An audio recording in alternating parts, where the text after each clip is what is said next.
जुर्म सहना बहुत गलत बात है, इसलिए अपनी बहू, बेटी, बहन सभी से कहिए कि उन्हें अपनी मदद खुद करनी होगी। हम सभी को अपनी मदद खुद करनी होगी।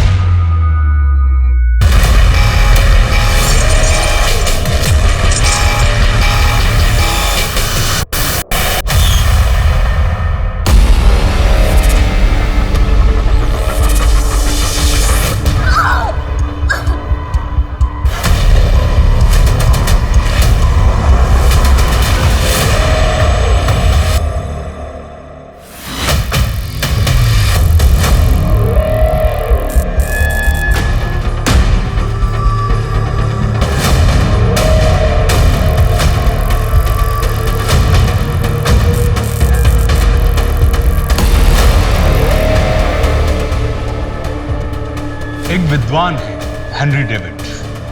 वे कहते हैं कि ये दुनिया कुछ और नहीं बल्कि हमारी कल्पनाओं का रंगमंच है।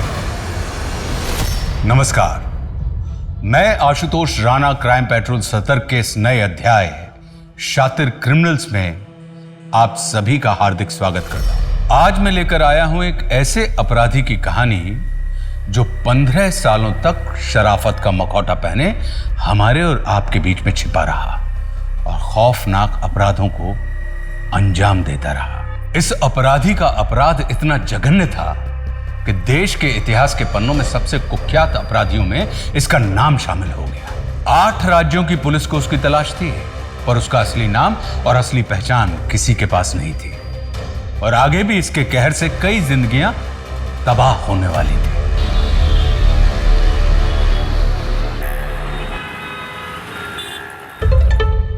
काय के 10 रुपए बे?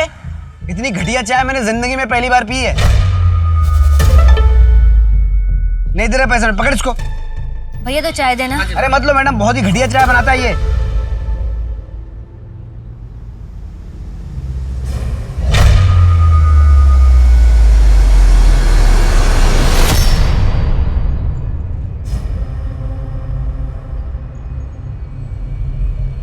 पैसे तो देके जाइए।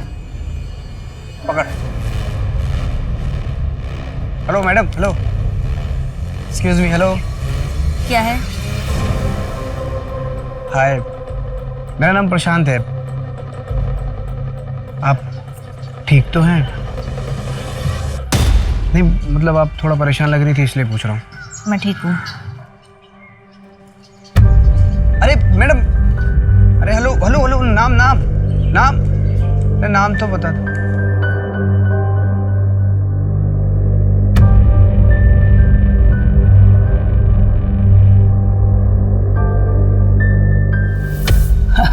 और यार महंगाई का तो पूछ ही मत।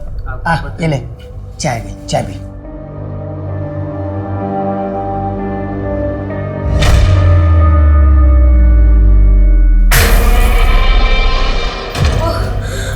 चाय ठंडी क्यों है? चाय ठंडी क्यों है? सॉरी। हाँ तो मैं क्या बात कर रहा था? महंगाई का। यार महंगाई में तो मैं परेशान हो गया हूँ। तू खड़ी क्यों है? तुझे पता नहीं क्या करना है? चल अपने कमरे में जा, चल।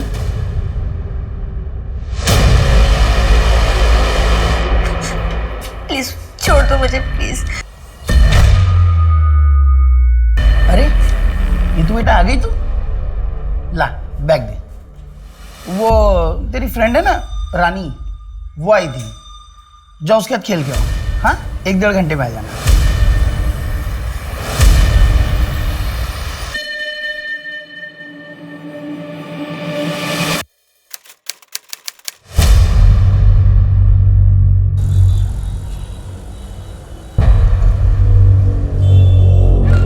मैडम, मिताली मिसिंग केस के 4 विटनेसेस आ गए। मिताली के चाचा गणेश शर्मा, उसका लॉयर राशिद कुरैशी, उसकी बेस्ट फ्रेंड विनीता तांबे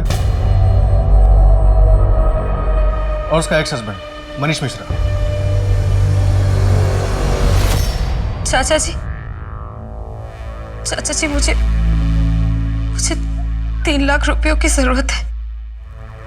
मम्मी जी की बाईपास सर्जरी करवाना है। मैं करता हूँ कुछ, 1-2 दिन का टाइम दे दे मुझे। 1-2 दिन?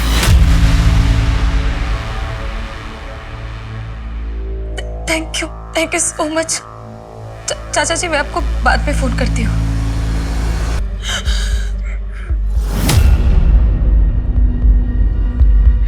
अरे जुगाड़ तो हो गया, देख ये देना। अपनी बीवियों पर हाथ उठाने से क्या मिलता है? आप लोग को पता है, अगर वो लोग चाहें तो आप लोग की पुलिस में कंप्लेन करके आपको जेल भी भेज सकती हैं, लेकिन वो ऐसा नहीं करेंगी। आप लोग जानते हैं क्यों? क्योंकि वो आपकी बहुत इज्जत करती हैं, लेकिन बदले में आप लोगों को भी थोड़ी इज्जत तो करनी चाहिए ना। वेरी गुड, आज के लिए इतना ही। हम कल सुबह 9 बजे मिलेंगे।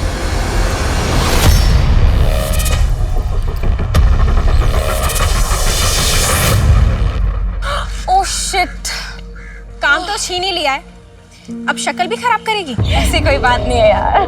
और नहीं तो क्या, ये ले 20,000 रुपए शर्मा जी ने दिए पिछले वाले प्रोग्राम के। अच्छा हुआ यार, वैसे भी रेंट का टाइम आ गया था। चल ठीक है, मैं चलती हूँ, मेरी मीटिंग है। Bye bye.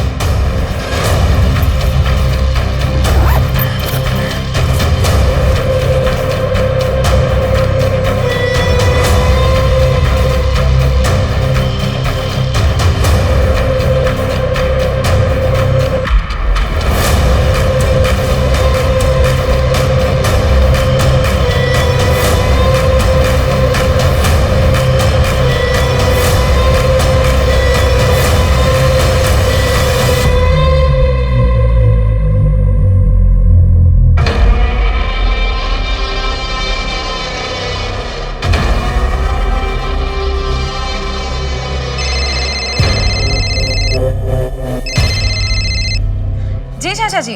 घर पहुंच गई ना? कितना लेट हो गया? हाँ चाचा जी, मैं तो 6 सवा 6 बजे ही पहुंच गई थी। अच्छा चाचा जी, मेरे पास कुछ पैसे जमा हुए हैं, अगर आप कहें तो मैं आपको ट्रांसफर कर दूं?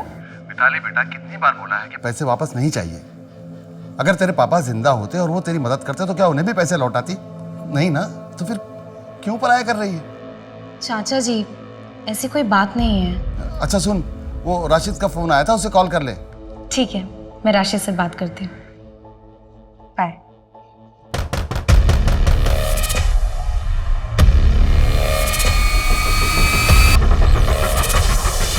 जी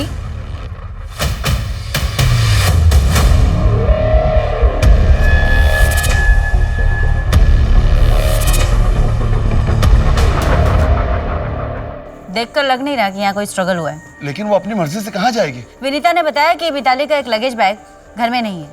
ऐसा भी तो हो सकता है कि अपनी मर्जी से कहीं आउट ऑफ स्टेशन गई। नहीं, मिताली हमेशा एक अनाथालय जाती है, बाल संचित केंद्र। वहाँ एक बच्चा है रोहन, कल उसका बर्थडे, वो कभी मिस नहीं करेगी। उसके साथ जरूर कुछ गलत हुआ है। मैडम, यहाँ आसपास कोई सीसीटीवी नहीं है, सीधा बाहर मेन रोड पर है, चेक कर रहे हैं।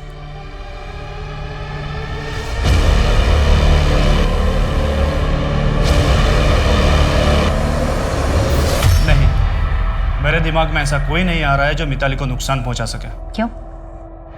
मिताली का पति मनीष, वो तो उसे नुकसान पहुंचा ही सकता है ना। मुझे नहीं लगता।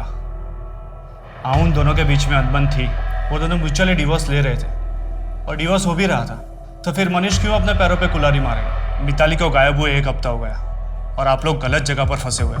आपको मनीष में या मुझ में कुछ नहीं मिलेगा। क्या मैं जा सकता हूँ?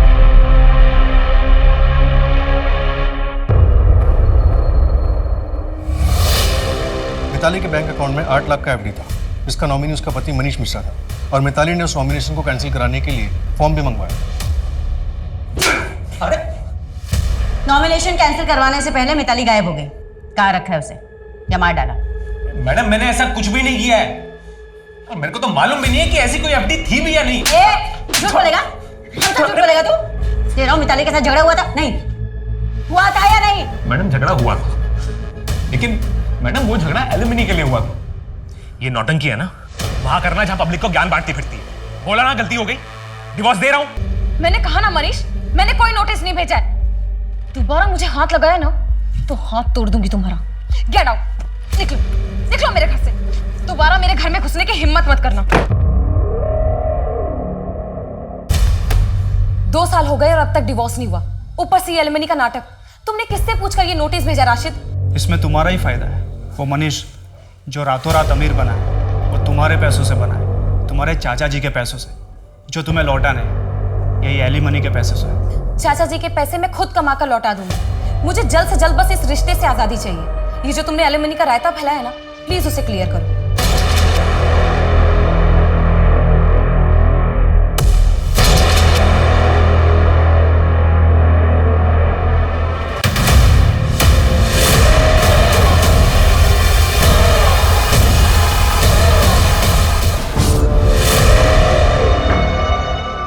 जंगल में जो लाश मिली है वो मिताली मिश्रा की ही है। ये मिताली के किडनैपिंग के 6 महीने बाद उसका मर्डर किया। उस वक्त मीडिया में ये केस काफी उछाला गया था। शायद इस मामले के ठंडा होने तक का इंतजार किया गया हो। हाँ पाठक, लेकिन मिताली जैसे स्ट्रांग लड़की को 6 महीने तक किडनैप करके रखना आसान बात नहीं। मिताली का रेप हुआ था और पोस्टमार्टम रिपोर्ट के अनुसार उसका मर्डर कल शाम 7 से 11 बजे के बीच हुआ। और सबसे अजीब बात है, उसकी बॉडी पे जो पेंट मिला है उसमें शराब मिक्स थी। ये कातिल जरूरत से ज्यादा शातिर। उसने डीएनए और फिंगरप्रिंट्स मिटाने के लिए पेंट और शराब दोनों का इस्तेमाल किया। पर किस ब्रांड का कुछ पता चला? डिटेल्ड एनालिसिस रिपोर्ट कल तक आ जाएगी मैडम। एक और बात मैडम, उसके पैरों पे कुछ ऐसे निशान मिले जिसे देखकर लगता है कि उसके कई दिनों तक चेन से बांध के रखा गया। मैम, पिछले 6 महीने से आप मिताली मिश्रा को ढूंढ रहे थे। क्या आप लोगों की लापरवाही की वजह से मर्डर हुआ है? देखिए, इन्वेस्टिगेशन चल रही, बहुत जल्दी कातिल हमारी गिरफ्त में होगा। कैसे मैम? क्या लीड है आपके पास?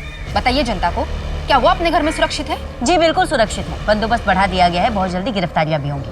Thank you. एनसीआरबी के आंकड़ों के मुताबिक पिछले साल यानी 2017 में मध्य प्रदेश की 26,523 औरतें मिसिंग थी। 13 मार्च 2018 को इंदौर की जानी मानी इन्फ्लुएंसर मिताली मिश्रा अचानक अपने घर से गायब हो गई। 6 महीने गायब रहने के बाद अब उसकी लाश मिली है। कौन है जिसने इतनी बेरहमी से मिताली मिश्रा की हत्या की?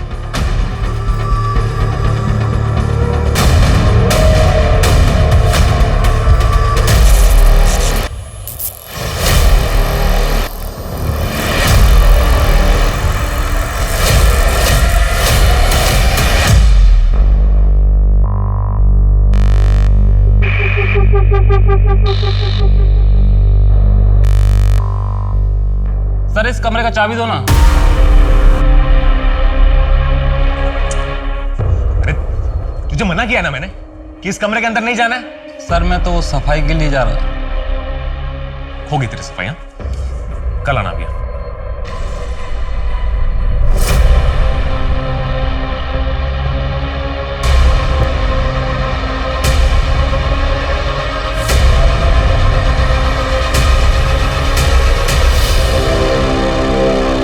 मैडम, मिताली मर्डर केस की इन्वेस्टिगेशन कहाँ तक आगे बढ़ी? तुम्हारे जज्बे की दाद देती हूँ श्रद्धा, पर अच्छा होगा तुम ये सवाल प्रेस कॉन्फ्रेंस में करना। मैडम, कोई तो बड़ी लीड दीजिए मुझे। बख्शी गैंग के बारे में मेरे पास एक टिप है। इन्फॉर्मेशन के बदले इन्फॉर्मेशन। क्या करें? बिना मतलब के आप लोग हम रिपोर्टर्स की मदद कहाँ करते हैं? मिताली अनाथालय जाती थी, बच्चों के साथ टाइम स्पेंड करती थी। ये क्या टिप है मैम? 6 महीने तक उसे कहाँ रखा गया था? उसके पैर पे चैन के मार्क्स है, मतलब बंदी बना के रखा था। वो जगह कौन सी होगी? और इस पे आपकी क्या थ्योरी है? ये इन्फॉर्मेशन तो हमने रिलीज नहीं की। मैडम, हमारे भी तो सोर्स होते हैं। एक काम करो श्रद्धा, अनाथालय पर ह्यूमन स्टोरी कर लो। बीच इन्वेस्टिगेशन में इससे ज्यादा इन्फॉर्मेशन नहीं दे सकती। और अपनी टिप कांस्टेबल सिन्हा को दे। हाँ चंदन, इंदौर के जितने भी घर बंद हैं, मुझे उन सबकी इन्फॉर्मेशन चाहिए, पुलिस के पहुंचने से पहले। हाँ, दुगना पैसा दूंगी। और सुनो, एक अनाथालय का नाम और एड्रेस भेज रही हूँ, मुझे उसकी इन्फॉर्मेशन चाहिए। अचार डालूंगी क्या फैक्ट्री का? नहीं करनी है शादी मुझे इंदौर के किसी भी लड़के के साथ। अच्छा, आप खुश हैं ना शादी करके? अब 1 साल में बच्चा भी हो जाएगा। लेकिन दीदी, मुझे फैशन डिजाइनर बनना है। मैं इंदौर में सिर्फ अपना कोर्स करने के लिए रुकी हूँ यहाँ पे। इसके बाद मैं सीधा जाऊंगी मुंबई। तो इतने बड़े शहर में अकेली रह रही है, कल को कोई ऊंच नीच हो गई तो? घर वापस आ जाना दिशा। दीदी, आप खुश होंगे ऐसी बंदिश की जिंदगी में, लेकिन मैं ऐसे नहीं रह सकती हूँ।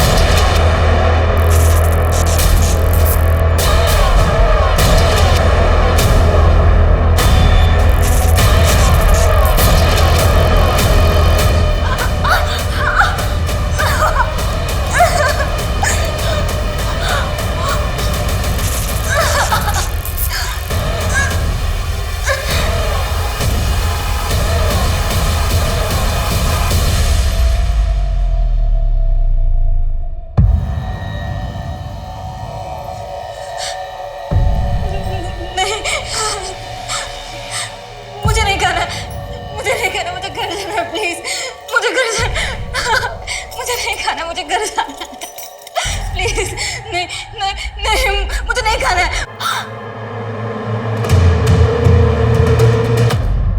पापा की परी पापा की परी हूँ।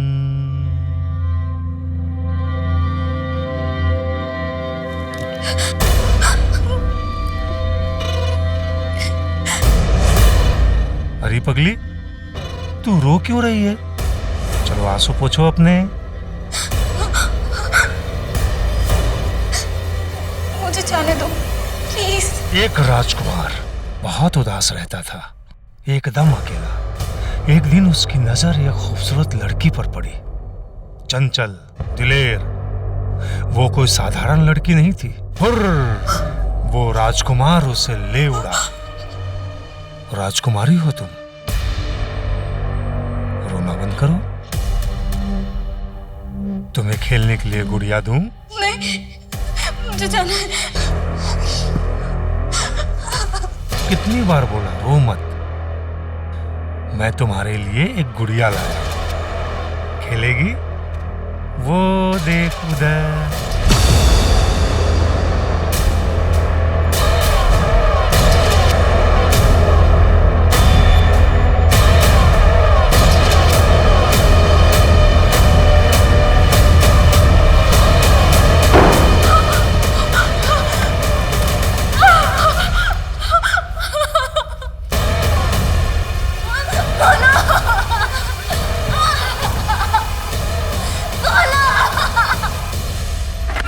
मैडम, फॉरेंसिक रिपोर्ट के मुताबिक ऑर्गेनिक पेंट यूज हुआ था, नेचुरल प्रोडक्ट से बना हुआ। ऐसे पेंट ज़्यादातर हरिद्वार और ऋषिकेश के बेल्ट में यूज किए जाते हैं। इसका मतलब इंदौर में इसका इस्तेमाल बहुत कम ही लोग करते होंगे। पता करो पाठक। और मैडम, वो जो शराब पेंट में मिक्स की गई थी वो K9 ब्रांड का स्कॉच है। K9 स्कॉच काफी महंगा ब्रांड है।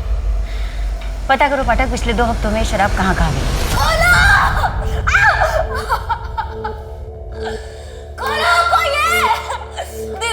दीदी मेरी मदद करो प्लीज, मुझे जाना है यहाँ से। कोई नहीं सुनेगा, मेरी भी किसी ने नहीं सुनी थी। मुझे यहाँ कितने दिन हो गए? 17 दिन हो गए। खाना खा लो। मुझे नहीं जाना है। मुझे जाना है, मुझे जाना है। दरवाजा खोलो, मुझे जाना है।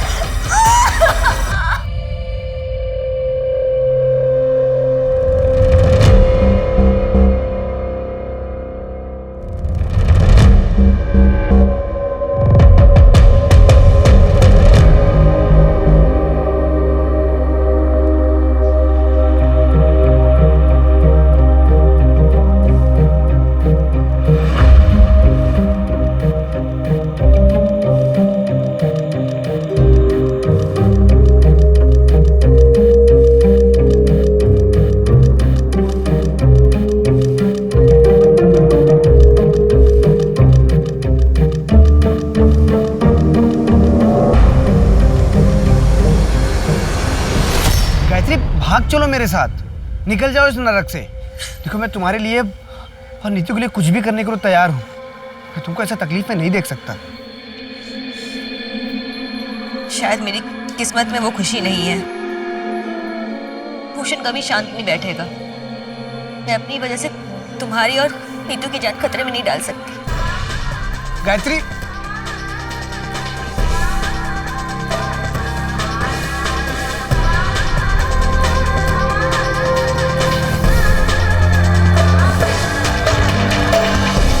बाबा के साथ मैं नहीं रह सकती और मुझे अभी जाना होगा। लेकिन तू डर मत, मैं तुझे लेने जरूर आऊंगी।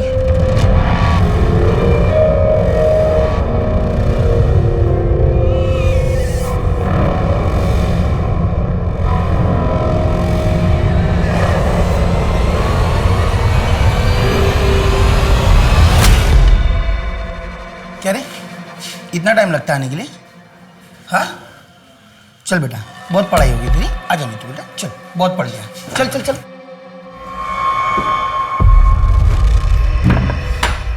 क्या रे, इतने सारे मर्द देता हूँ तुझे, फिर भी कम पड़ते हैं? फिर भी बाहर जाके मर्दों के साथ गुलछड़ उड़ाती है? आज तुझे बताता हूँ असली मर्द क्या होता है।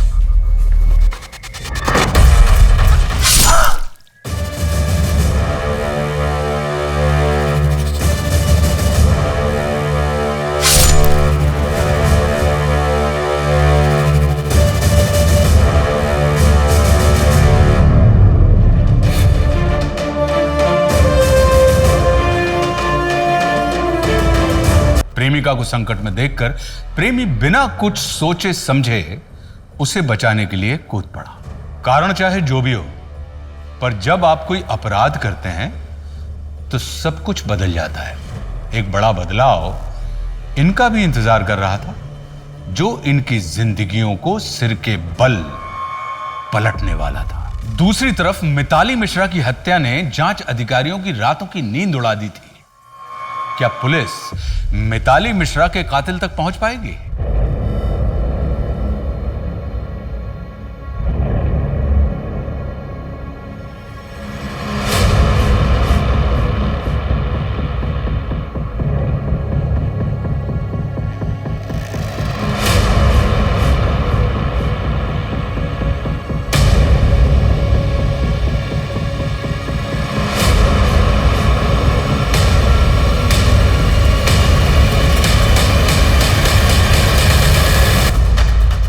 क्या बैग में?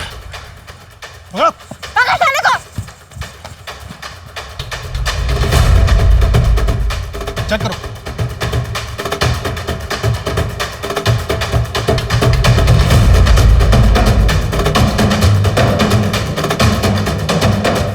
चलो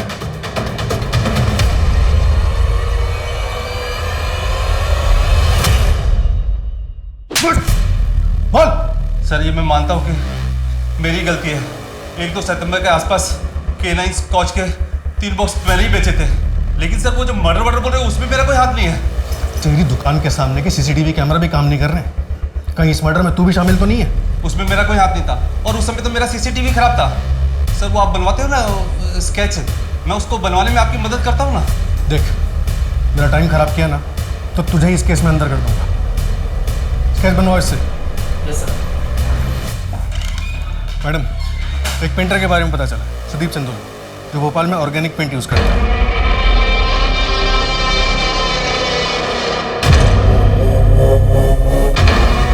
लेकिन 30 अगस्त से 6 सितंबर के बीच उसका भोपाल में एग्जीबिशन था। फिलहाल वो दिल्ली में किसी काम से, उससे कांटेक्ट होते ही अपडेट करता हूँ। भोपाल से इंदौर करीब 2 से ढाई घंटे का रास्ता है। एग्जीबिशन खत्म करके बॉडी डंप करने के लिए वो आराम से ट्रैवल कर सकता है ना? नहीं गायत्री, गहने बेच के तुमको खुशियां देने के लिए उस नरक से उठा के नहीं लाया मैं। माना कि मार्केट में काम नहीं है, पर क्या हुआ, मैं बगल की फैक्ट्री में मजदूर का काम कर लूंगा। नीतू का साल खराब नहीं होगा, स्कूल जाएगी वो। प्रशांत, तुम इतने पढ़े लिखे हो कि ये मजदूरी कैसे करोगे? मुझे कुछ समझ में नहीं आ रहा। फैमिली के लिए कोई भी काम छोटा बड़ा नहीं होता है। तुम और नीतू मेरी फैमिली, तुम मुझे कभी छोड़ के मत जाना। कैसी बातें कर रहे हो प्रशांत? तुम और नीतू मेरी पूरी जिंदगी हो और हम तुम्हारी।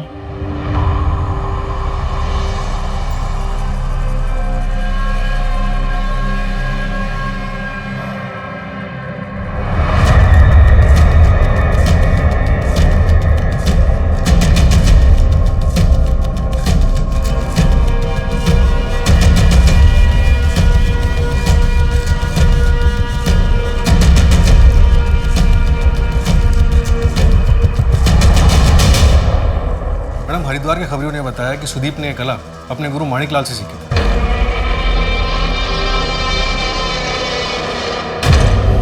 जो हरिद्वार के एक बड़े पेंटर थे। सुदीप के अलावा माणिकलाल का बेटा मोहित और उनके 2 और स्टूडेंट्स भी थे। इन दोनों में से किसी से बात हुई तुम्हारी? दोनों स्टूडेंट्स हरिद्वार में सेटल्ड हैं। उनकी कॉलर लोकेशन डिटेल्स चेक कर रहे हैं, और बेटा मोहित मुंबई में इंटीरियर डिजाइनर है। उसकी कॉलर लोकेशन डिटेल्स अभी तक नहीं मिली है। मुंबई के सारे इंटीरियर डिजाइनर्स के ऑफिस से कांटेक्ट करो और मुंबई पुलिस से भी कांटेक्ट करो। मैडम, हरिद्वार के खबरियों ने यह भी बताया कि माणिकलाल अपनी फैमिली के साथ काफ़ी स्ट्रिक्ट थे। कोई भी उनके साथ रहना नहीं चाहता था। उनकी बेटी के लिए जैसे रिश्ता आया वो उस घर से शादी करके निकल गई, और माणिकलाल की सारी गालियाँ, मार और नाराज़गी मोहित को ही झेलनी पड़ी। चल ठीक है, मैं चलती हूँ, मेरी मीटिंग है। Bye bye.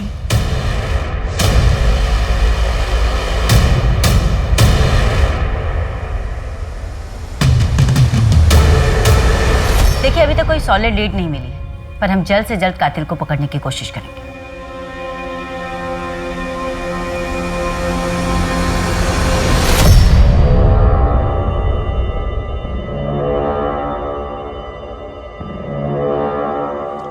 मैम, आपको जिसने भी इंफॉर्मेशन दी है बिल्कुल सही दी है, लेकिन मिताली से सेपरेशन के बाद मैं और विनीता एक दूसरे को पसंद करने लगे थे। और इसी अफेयर के बेसिस पे मिताली ने तुमसे एलिमनी मांगी थी।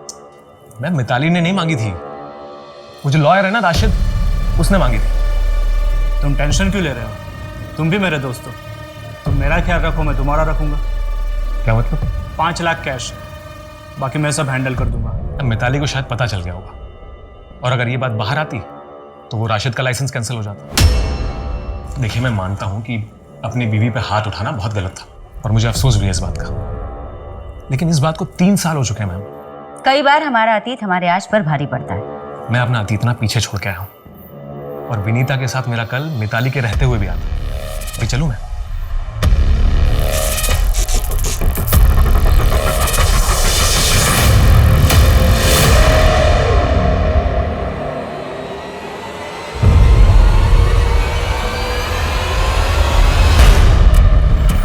मैम, हटिए। इस केस के बारे में कुछ बताइए। No comment please. हटिए प्लीज। प्लीज मैम, कुछ बताइए मैम।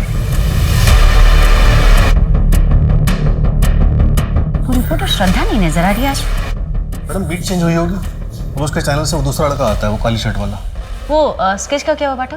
किशोर ठीक से कुछ बता नहीं पाया मैडम। और मैडम, ये राशिद एलिमनी वाला गेम अपने 3 और क्लाइंट्स के साथ खेल चुका है। कमीशन लेके एलिमनी कम करवा देता है। इसका मतलब मनीष सही कह रहा था। और एक बात मैडम, लॉ करने से पहले राशिद ने इंटीरियर डिजाइनिंग में ग्रेजुएशन की थी, वो भी हरिद्वार से। अच्छा, उठाओ साले को। इसको वकालत हम सिखाते हैं। क्या हुआ? अभी पुलिस राशिद के पीछे जाएगी। साला बड़ा मेरे को नीचा दिखाने की कोशिश करता था।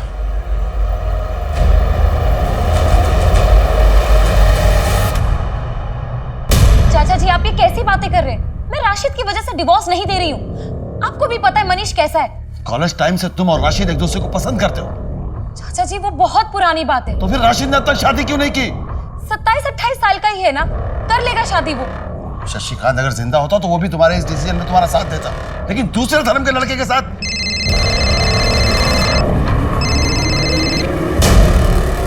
हेलो। हाँ राशिद, हाँ मैं कल ऑफिस आके डिवोर्स पेपर साइन कर दूंगी। नहीं, घर पे भेजने की जरूरत नहीं है। बाय।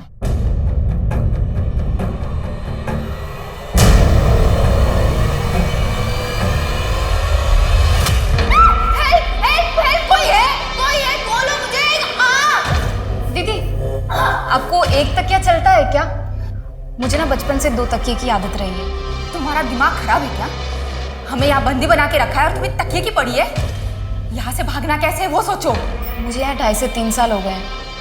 अब मैं यहीं पे ठीक हूँ। मैं यहाँ 3 दिन भी ना रहूँ, चाहे उसके लिए मुझे उसकी जान ही लेनी क्यों ना पड़े।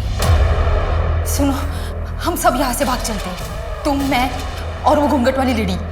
वो भी हमारी तरह ही एक है। मैं यहाँ नहीं रह सकती, मैं नहीं रहूँगी यहाँ।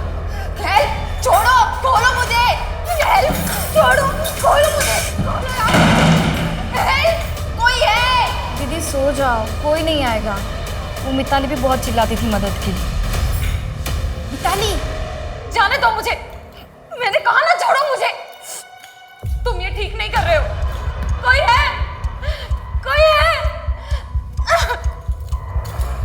क्यों तमाशा कर रही हो?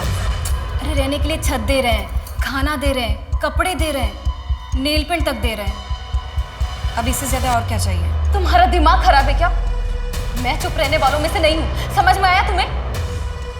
ऐसे कायर कुछ कर नहीं सकते, ये डराने वालों में से। लेकिन मैं डरती नहीं हूँ, समझ में आया? देख लो, अगर मैं निकल गई ना तो तुम्हें छोड़ूंगी नहीं, समझ में आया तुम्हें? क्या बोला तूने? बचा!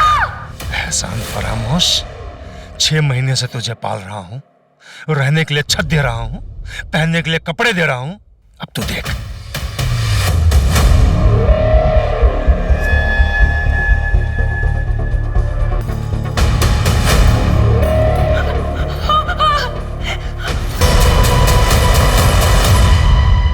पापा, मम्मी 6 साल से वापस नहीं आई।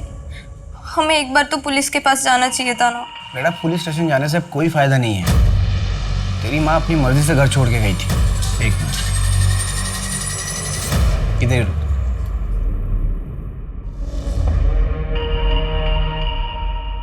ये पढ़। गायत्री जाने से पहले चिट्ठी छोड़ गई थी। मैं जा रही हूँ प्रशांत, मुझे राजकुमार से प्यार हो गया। मैं तुम्हारे साथ खुश नहीं हूँ। मुझे ढूंढने की कोशिश मत करना और नीतू का ख्याल रखना, और हो सके तो उसे ये सच्चाई मत बताना।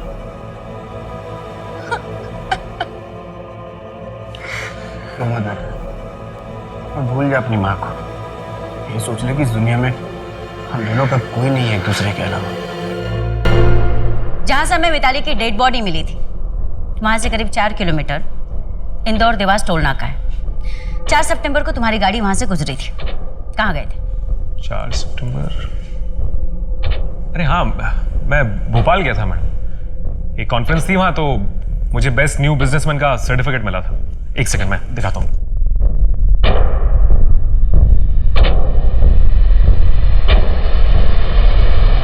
ये देखिए, ये सर्टिफिकेट, और ये 4 सितंबर को मैं गया था और ये 6 सितंबर को वापस आया। छोड़ो शिफ्ट, इतना संभाल के रखा हुआ है। जनरली ऐसे कोई करता नहीं। पोस्टमार्टम की रिपोर्ट के हिसाब से मिताली का मर्डर 3 सितंबर को हुआ था। ये भी तो हो सकता है कि भोपाल जाते समय तुमने उसकी डेड बॉडी वहां फेंक दी। मैडम कुछ भी कैलकुलेशन लगा रहे हो आप। और अगर मैंने मिताली को मारा है तो अब तक 6 महीने तक उसे छुपा के कहाँ रखा था मैंने? यहाँ क्या है? वहां लॉक क्यों करके रखा है? खोलो। मैडम ये तो बस खोलोगे या वारंट लेकर आऊं?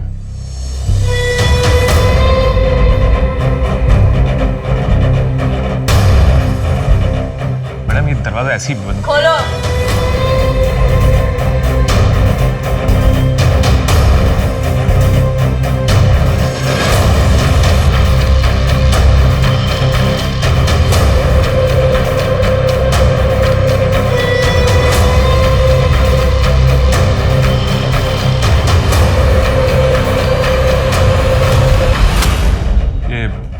मिताली और मेरा कमरा था। अभी उसके जाने के बाद मैंने यहाँ लॉक लगा दिया। ये कपड़े पहन ले। मैं नहीं पहनूंगी, मुझे घर जाना है। छोड़ो मुझे जाना है घर। चुप। मुझे लगता है मैं प्रेग्नेंट हो गई हूँ। हमें डॉक्टर के पास जाना चाहिए।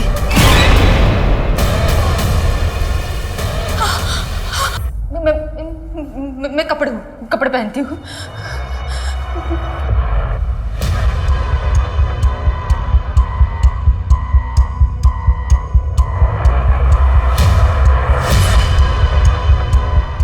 सीधी खड़ी रह।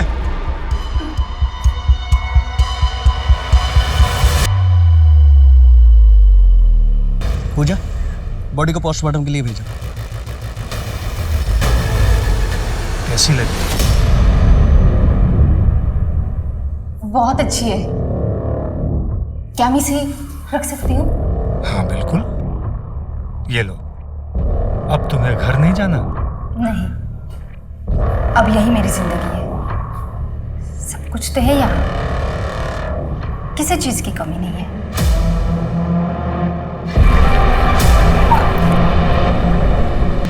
सॉरी।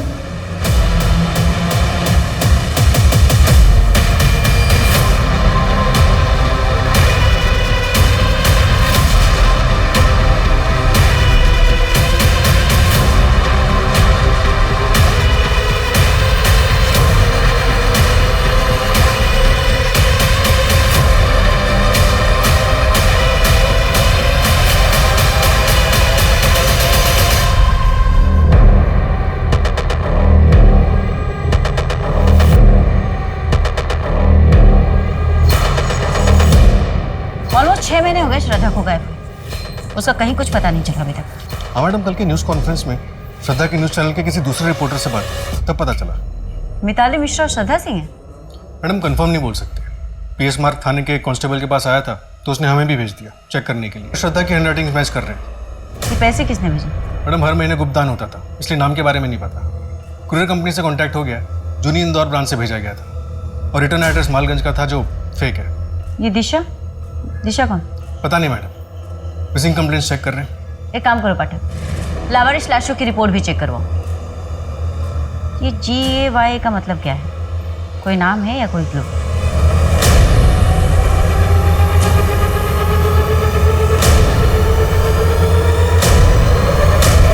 विक्टिम के साथ रेप हुआ था और वो 2 महीने की प्रेग्नेंट भी थी और पैरों पे ठीक मिताली की तरह चेन के निशान भी थे। ये दिशा हो सकती है। मैं दिशा नाम से चेक करता हूँ, शायद कुछ मिल जाए। मैडम, मैंने सारे शहरों का डेटा निकलवाया उन सभी केसेस के बारे में जहाँ पे लड़कियाँ पहले लंबे टाइम तक गायब रहीं और फिर उनकी लाशें मिली और उनके पैर पे चेन से बंधे होने के निशान मिले। 2007 से 2009 के बीच सूरत से 8 लड़कियां और 2011 से 2014 के बीच नासिक से 11 लड़कियां गायब। 2014 से ये बंदा शांत था और अब 2018 में जाकर हमें मिताली की लाश मिली। यहाँ इंदौर से कितनी लड़कियां? इंदौर से 2 केसेस मिले मैडम, एक मिताली का और एक ये जो शायद दिशा हो सकती है। ये सारे डेट्स देखकर लगता है पाठक कि बंदा सन की है। इसने एक साथ बहुत सारी लड़कियों को बंदी बनाकर रखा है। इसका मतलब इसके पास और भी लड़कियां हो सकती हैं। मैं इंदौर की सारी मिसिंग कंप्लेंट्स निकलवाता हूँ मैडम। उस वकील राशिद का क्या हुआ? अभी तक तो पता नहीं चला, लेकिन जल्दी पता चल जाएगा। मैडम, तो लड़की दिशा ही है। मैंने फोटोग्राफ्स दिखा के पूछताछ की तो कंफर्म हुआ। दिशा गर्ल्स हॉस्टल में रहती थी सदर बाजार की और एक फैशन डिजाइनिंग का कोर्स कर रही थी। आखिरी बार 2016 में देखा गया। मतलब 3 साल से लड़की किडनैप है। कोई बॉयफ्रेंड का चक्कर? नहीं मैडम, लेकिन ये सारी CCTV ग्रैप्स देखिए। ये सारी CCTV ग्रैप्स मिताली के इवेंट की और ये दिशा के इंस्टीट्यूट की, और दोनों में एक ही बात कॉमन है कि इसमें एक आदमी नजर आ रहा है जो मिताली और दिशा को अपने मोबाइल फ़ोन से या तो शूट कर रहा है या फिर उनके फोटोग्राफ्स ले रहा है। यहाँ पर एक ही ब्रांड का मोबाइल फ़ोन है जो यूज़ किया गया है और हाथ में ये 2 अंगूठियाँ हैं। मैंने ऑपोजिट डायरेक्शन का CCTV फुटेज भी चेक किया, पर वहाँ पे भी इस आदमी का चेहरा नज़र नहीं आ रहा। एक काम करो पाठक, इंदौर के सभी मोबाइल की दुकानों से इस ब्रांड के सेल लिस्ट निकलवाओ। पुलिस 3 दिनों तक रात दिन मोबाइल के सेल लिस्ट के आधार पर पूरे शहर और आसपास के इलाकों में छानबीन करती रही। अब भी कम से कम 250 लोगों के घरों में पूछताछ बाकी है।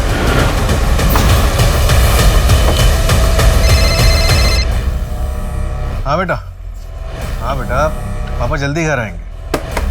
हाँ बेटा, आज आपका बर्थडे है, पापा आपका गिफ्ट कैसे भूल सकते हैं? हाँ चलो, अभी पापा काम पर हैं, जल्दी घर आएंगे। Okay bye.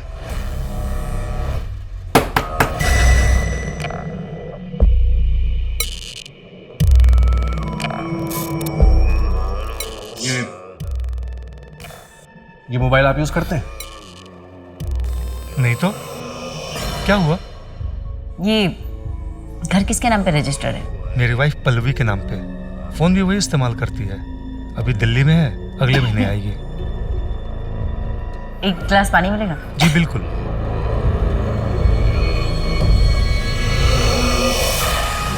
अच्छा घर है, पुराने टाइप का? जी मैडम।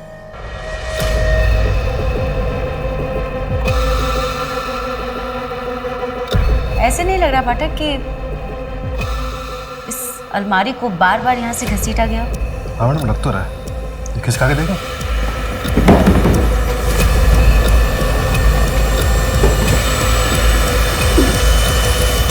दरवाजा है यहाँ पर।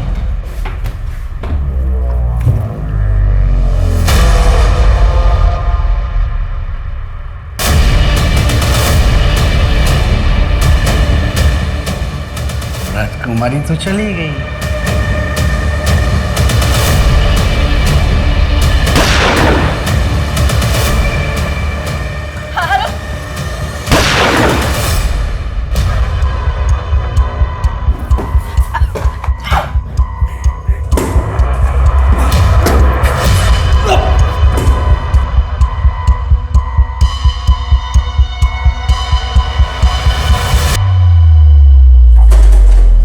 अरे पाठक सर, उठाओ जल्दी, सांसें चल रही है।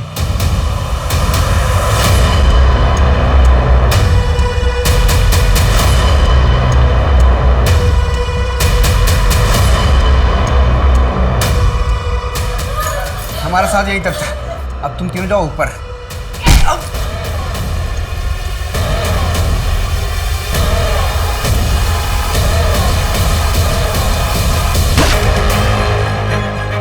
तुम लोग डरो मत, तुम लोग बिल्कुल सेफ हो। फॉरेंसिक टीम को बुला, बॉडी को पोस्टमार्टम के लिए भेजो। आज चलो। प्रशांत सुनसान रास्तों से लड़कियों को उठाता, फिर सालों साल उन्हें एक कमरे में बंदी बनाकर रखता। फिर एक नया शहर, नई पहचान और नए बंदी, जो कि हरिद्वार के माणिकलाल का बेटा। लेकिन इस बार प्रशांत के जुर्म के पीछे की वजह गायत्री से प्यार और जुनून थी, जिसकी वजह से उससे गलतियां हुई और वो पुलिस की गिरफ्त में आ गया। जो कॉल 100 नंबर पर की गई थी, उसमें कंट्रोल रूम ने इंस्पेक्टर की आवाज सुनी और तुरंत बैकअप टीम भेज दी। पुलिस कंट्रोल रूम और इस केस के जांच अधिकारियों की सतर्कता, निपुणता की क्राइम पेट्रोल की टीम सराहना करती है। अजिंक्य, कितना प्यार करते हो तुम मुझसे? प्यार? इतना प्यार कि तुम्हारे लिए अपनी जान दे भी सकता हूँ और किसी और की ले भी सकता हूँ। सच? झूठ नहीं बोलता मैं कभी भी, समझी? तो मुझसे शादी क्यों नहीं कर लेते?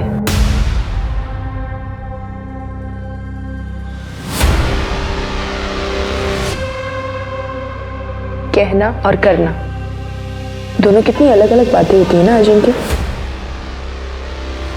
तुम मेरे साथ जीना सीख लो। जान लेना, जान देना दूर की बात है।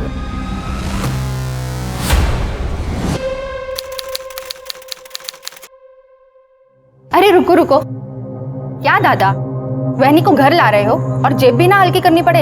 ये तो नहीं चलेगा। अरे बिना टोल टैक्स तो गवर्नमेंट भी जिले में घुसने नहीं देती। यहाँ तो आप वहनी को घर ला रहे हो। चलो मेरा टोल टैक्स दो। ये ले तेरा टैक्स, पूरे 50,000। चल अब जाने दे। बस 50,000?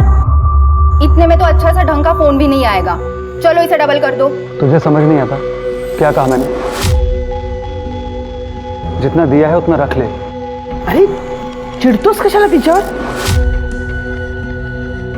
उसके इकलौते भाई की शादी है। रुक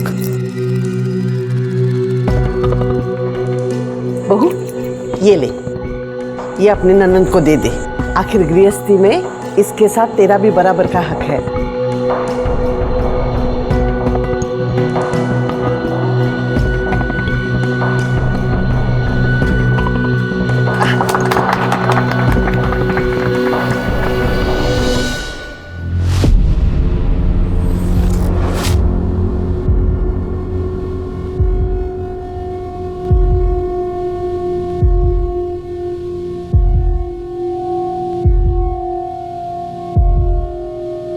तुम्हें कोई प्रॉब्लम तो नहीं है ना? एक्चुअली मैं बहुत थक गया हूँ, सोना चाहता हूँ।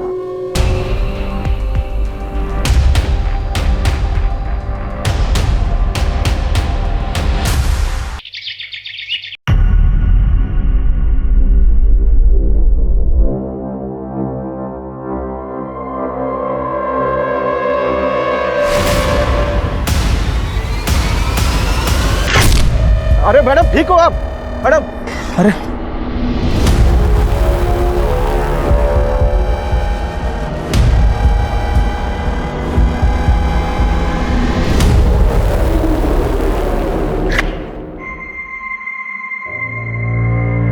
क्या हुआ था आज?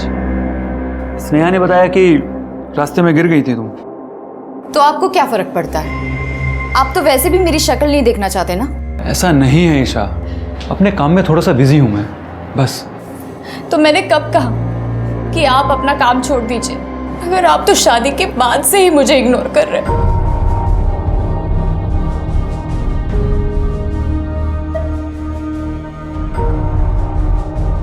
ईशा, थोड़ा सा टाइम दो मुझे, कुछ प्रॉब्लम्स है मेरी, एक बार उन्हें सॉर्ट आउट कर लूं।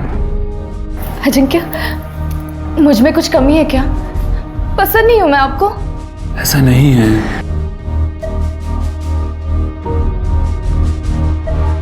ईशा, ईशा, ईशा, सुबह फ्लाइट है मेरी, मुंबई जाना है मुझे, जल्दी उठना है, तो सोने जा रहा हूं। अजिंक्य,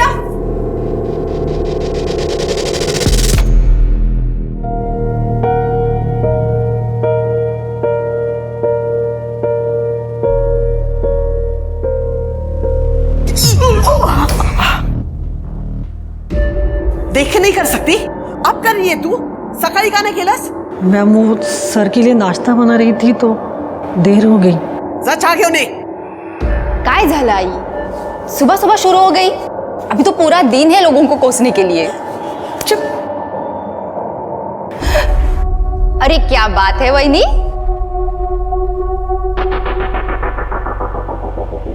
सच बताइए, कल रात दादा ने आपको सोने नहीं दिया ना, इसलिए आपकी नींद लेट खुली ना? वैसे दादा है कहाँ? कई दिनों से नहीं दिखे। सुबह उठेगी तो पता चलेगा ना। हाँ, ऑफिस गया है वो। तसा तुमचा डोळा तर दुपारपर्यंत उघडतच नाही। तो आई मुझे भी ऑफिस जाने देना, मैं तो दादा से जल्दी भी उठूंगी। हाँ, पर तुम्हारे खानदान में लड़कियां काम कहाँ करती है बाहर जाके? जो मेरा खानदान है ना, वही तुम्हारा खानदान है। अपने ससुराल जाके कर जो करना है। बिल्कुल सही कहा बहन जी आपने। बेटियों का असली घर तो उनके पति का घर ही होता है। अरे भाई साहब, इसकी क्या जरूरत थी?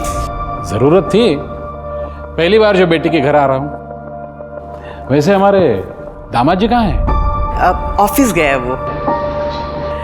तुम्ही बसा ना, बस। हाँ, नमस्ते। हेलो, क्या ना बाबू, बस।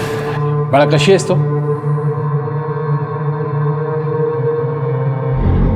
सब कुछ ठीक तो है ना? कहीं प्रॉब्लम नहीं है ना? एकदम ठीक हूँ पापा। वो रात को नींद पूरी नहीं हुई ना, इसीलिए।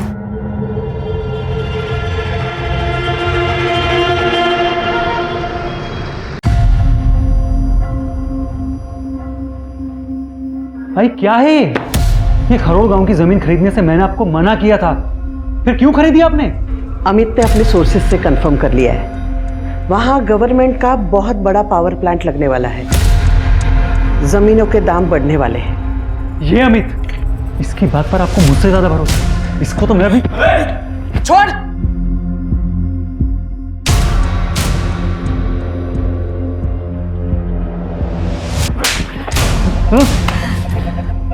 खुद का भला बुरा सोचने की अकल तो तुम में है नहीं, वो भी मुझे सोचना पड़ता है। मेरा जितना भला आपको करना था ना, अब कर चुके हो।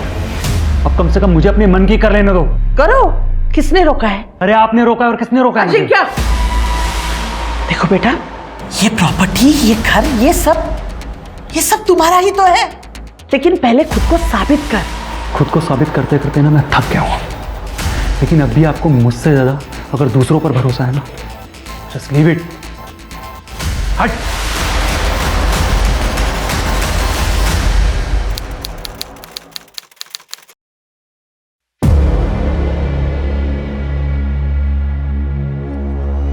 अच्छा एक बात बता, ये तेरा भाई है, अगर ये वापस ही नहीं आया तो तेरी तो मौज ही मौज, सारी प्रॉपर्टी तेरी। कुछ भी बोलते हो यार। आई मुझे ऑफिस तक जाने नहीं देती, प्रॉपर्टी क्या खाक देगी? और वैसे भी भाभी है ना, भैया के बाद प्रॉपर्टी तो भाभी को ही मिलेगी। चलो भाभी को आधी प्रॉपर्टी मिल गई, बाकी बची हुई प्रॉपर्टी तो तेरी हुई। 1 रुपया नहीं मिलेगा मुझे आसानी से, कुछ तो करना पड़ेगा उसके लिए।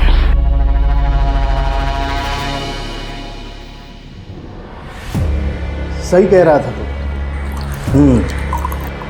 अगर लड़की का भाई वापस ही नहीं आया तो प्रॉपर्टी तो उसी की होगी।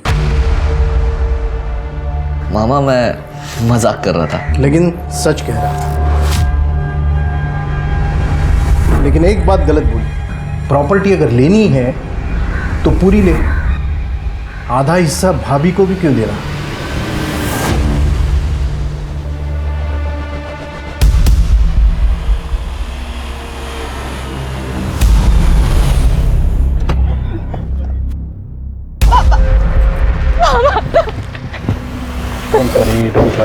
अजिंक्य का नंबर दे, उसको ट्रैक करेंगे, उसका लोकेशन पता चल गया। अब अरे सर, इसकी कोई जरूरत नहीं, मैंने कहा ना आपसे, अजिंक्य वापस आ जाएगा। आई 15 दिन से गायब हो, 10 दिन से उनका फोन बंद है और आपको कोई टेंशन नहीं हो रही है? अगम, आपकी बात हुई अजिंक्य से? नहीं। बहुत रिलैक्स नजर आ रही हैं। कहीं फंसा होगा, किसी प्रॉब्लम में होगा, उसका नंबर ट्रैक करेंगे प्रिकॉशन के तौर पर। नंबर दीजिए। उसका फोटो भी देना। सही, फोटो उनका। चलिए।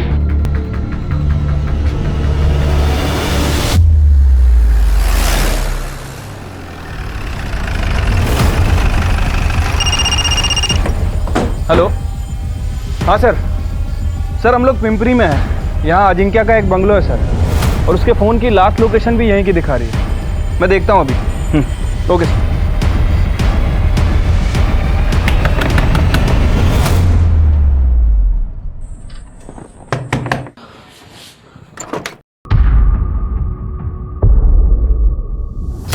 अजिंक्य को बुलाओ। साहब तो चले गए घर पे 1 घंटे पहले। चले गए? तुम कौन हो? मैं किशोर, काम करता हूँ यहाँ। जी सर। तुम कौन हो? सर मैं यहाँ का केयर टेकर हूँ। Caretaker? अजिंक्य यहाँ कितने दिन से रुका हुआ था? मैडम, अजिंक्य भाऊ आज ही आए थे, 2-3 घंटे रुके और चले गए।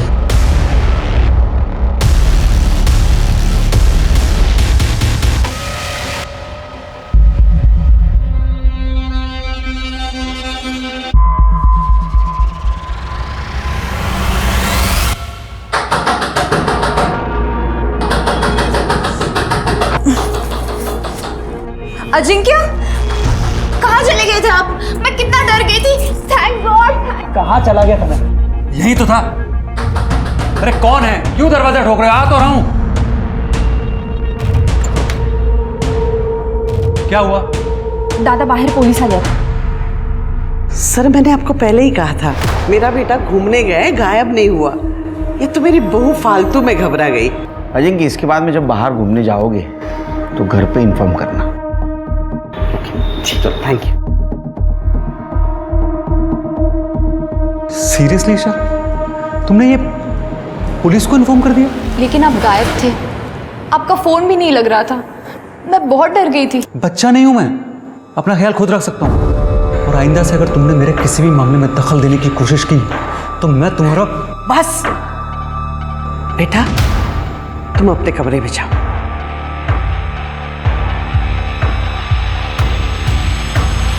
इसके ऊपर गुस्सा निकालने से अच्छा है तुम इसे खुश रखने की कोशिश करो।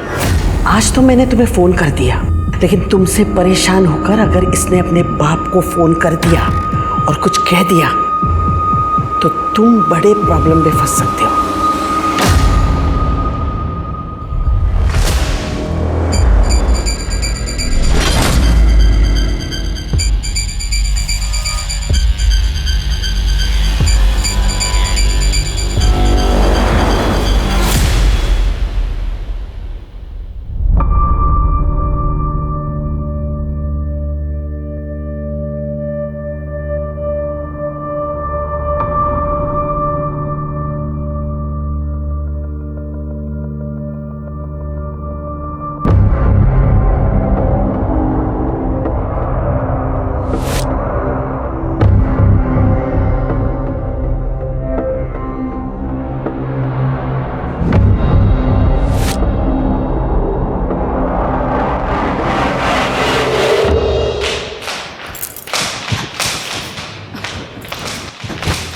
आई। क्या हुआ बेटा, इतनी परेशान क्यों है? आई वो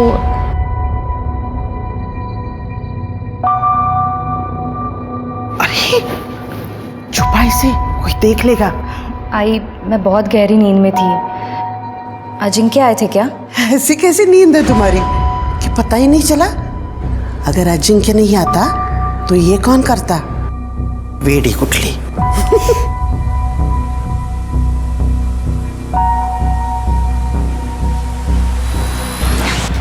थैंक्स। तेरे भाई का भी बढ़िया है, अपनी मर्जी से आता है, अपनी मर्जी से जाता है। पता नहीं तेरी भाभी कैसे झेल रही है उसे। इसमें झेलने की क्या बात है? घर में किसी चीज की कमी थोड़ी ना है। एग्जैक्टली, घर में किसी चीज की कमी थोड़ी ना है। करोड़ों की प्रॉपर्टी अलग से। अगर ये सब नहीं होता ना तो कब का छोड़ के भाग गई होती तेरी भाभी तेरे भाई को। ऐसा कुछ नहीं है, मोहिनी बहुत खुश है दादा के साथ। ये खुशी ना सिर्फ दिखावा है, चाहे तो देख लेना। अगर कल को तेरी ये भाभी तेरी दूसरी आई बन के तेरे सर पे ना बैठी ना तो बताना मुझे।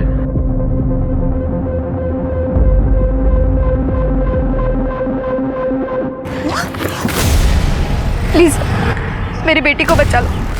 सिर्फ तुम ही मेरी बेटी को बचा सकती हो। कौन है आप और कौन है आपकी बेटी? पागल हो गई है क्या? पहले ये तो बता मामला क्या है, कौन है तेरी बेटी? हटिए पीछे हटिए। आइए मैडम, मैडम आइए, आप आइए। बैठिए बैठिए बैठिए, हटिए यहाँ से।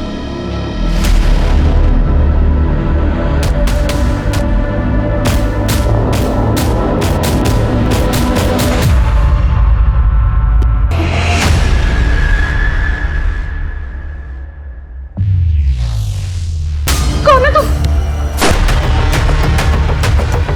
कि मर्डर लगभग कल शाम के आसपास हुआ है। ये अपने पास आए थे ना पति की मिसिंग कंप्लेंट लिखवाने? हाँ सर, अजिंक्य वाडेकर। इतने बड़े खानदान की बहू कोथरूड में जंगल में इतने दूर क्या करने आई थी? आसपास पता करो किसी ने गोली की आवाज़ सुनी थी। बॉडी को पोस्टमार्टम के लिए भेज दो, उसके फैमिली मेंबर्स को बताओ।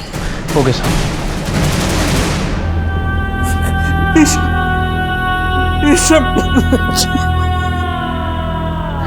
ईशा, बहुरानी क्या हुआ? क्या करने आई हो यार? पहले तो मेरी बच्ची को मार दिया, अब झूठे आंसू बहाते हो। भाई साहब क्या बोल? बात तेरी तो मैं सर, ईशा पिछले 5 दिन से मेरे घर पर ही थी, क्योंकि अजिंक्य फिर से कहीं चला गया है 10 दिन पहले। फिर से? सर, मैंने आपको पहले ही बताया था कि अजिंक्य ट्रैवल का शौकीन है और इस बार तो वो बता के भी है। और ईशा इस बारे में जानती थी। ईशा कोथरूड क्यों गई थी? सर, उसे किसी का फोन आया था कि अजिंक्य घर वापस आ गया करके। वो मगरपट्टा जाने के लिए निकली थी, लेकिन कोथरूड क्यों गई मुझे कुछ नहीं पता सर। अजिंक्य घर आया ही नहीं था तो ईशा को फोन करके क्यों कहेगा? सर, मैंने बहुत बड़ी गलती की है। ईशा की शादी अजिंक्य के साथ करके अजिंक्य के घर वालों ने मारा है ईशा को। ईशा ने कभी कंप्लेंट की थी ससुराल वालों के खिलाफ? सर, उसकी जरूरत ही नहीं थी। उसके चेहरे पे ही लिखा था कि वो अजिंक्य के साथ शादी करके खुश नहीं है। सर, कोई कुछ भी कहे, मैं तो सामने देखती थी ना ईशा कितनी खुश थी मेरे बेटे के साथ। जयश्री जी, लास्ट टाइम जब अजिंक्य गायब हुआ था तो उसकी मिसिंग कंप्लेंट ईशा ने की थी, और इस बार जब वो गायब हुआ है तो ईशा का मर्डर हो गया। कहीं अजिंक्य के गायब होने में और ईशा के मर्डर में कोई कनेक्शन तो नहीं है? सर, ईशा को .09 बोर की पिस्टल से 3 फायर किए गए थे और तीनों के तीनों फायर पॉइंट ब्लैंक की रेंज से किए हैं। एक गोली से भी मर सकती थी वो, 3 गोलियां मारने की क्या जरूरत थी? सर, हो सकता है खुन्नस, या ये भी हो सकता है कि कातिल रिस्क ना लेना चाहता हो कि ईशा किसी भी हाल में जिंदा बचे। अच्छा, ईशा की सीडीआर रिपोर्ट में क्या मिला? कुछ खास नहीं सर, लेकिन हो सकता है कि ईशा को किसी ने इंटरनेट कॉल करके अजिंक्य के वापस आने के बारे में बताया हो, और जब वो अपने फादर के घर से मगरपट्टा के लिए निकली तो हो सकता है कि कातिल पहले से ही उसका वहां पे इंतजार कर रहा हो। ये जिसने भी किया है शिरके पूरे प्लानिंग के साथ किया है। जिसने भी ईशा को मारा है उसको ईशा के मरने से बहुत फायदा हुआ होगा। एक काम करो, दोनों फैमिलीज और रिलेटिव्स को चेक करो और देखो ईशा पे किसको खुन्नस थी, और ये भी चेक करो .09 बोर का पिस्टल किसके पास है। सर, ईशा की पोस्टमार्टम रिपोर्ट आ गई। ईशा की मौत दिन में 12 से 2 बजे के बीच में ही हुई थी। मौत का कारण गोलियां लगना ही है।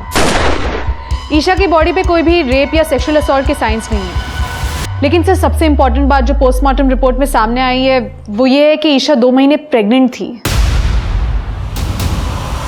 इसका मतलब उन दरिंदों ने ईशा के साथ साथ उसके बच्चे को भी मार दिया? नहीं सर, ईशा ने अपने प्रेगनेंसी के बारे में मुझे कुछ नहीं बताया। वो क्यों छुपा रही थी? आप कुछ जानती हैं इस बारे में? नहीं, वहीनी ने मुझे कुछ नहीं बताया था। सर, हमने खबरियों को कॉन्ट्रैक्ट किलर्स के पीछे छोड़ दिया है। उन्हें कुछ भी पता चलेगा तो वो हमें इन्फॉर्म करेंगे। और सर, जहाँ तक बात है ईशा की फैमिली की, तो ईशा की फैमिली में किसी के पास भी .09 बोर की पिस्टल नहीं है। सर, मुझे तो शुरू से ही दाल में कुछ काला लग रहा था। शिरके दाल में काला नहीं, पूरी दाल काली है। एक काम करो शिरके, ये ईशा का थरोली इन्वेस्टिगेशन करो। हो सकता है उसकी प्रेगनेंसी उसके मौत का कारण हो, और तुम उसका घर और ससुराल में जितने भी नौकर हैं उनसे बात करो, देखो कुछ बोलते हैं क्या। और वो पीएम डॉक्टर, उससे बोलना ईशा का और उसके होने वाले बच्चे का विसारा प्रिजर्व करके रखे। बहुत कॉम्प्लिकेटेड केस है, ये विसारा जरूर काम आएगा। ठीक है सर।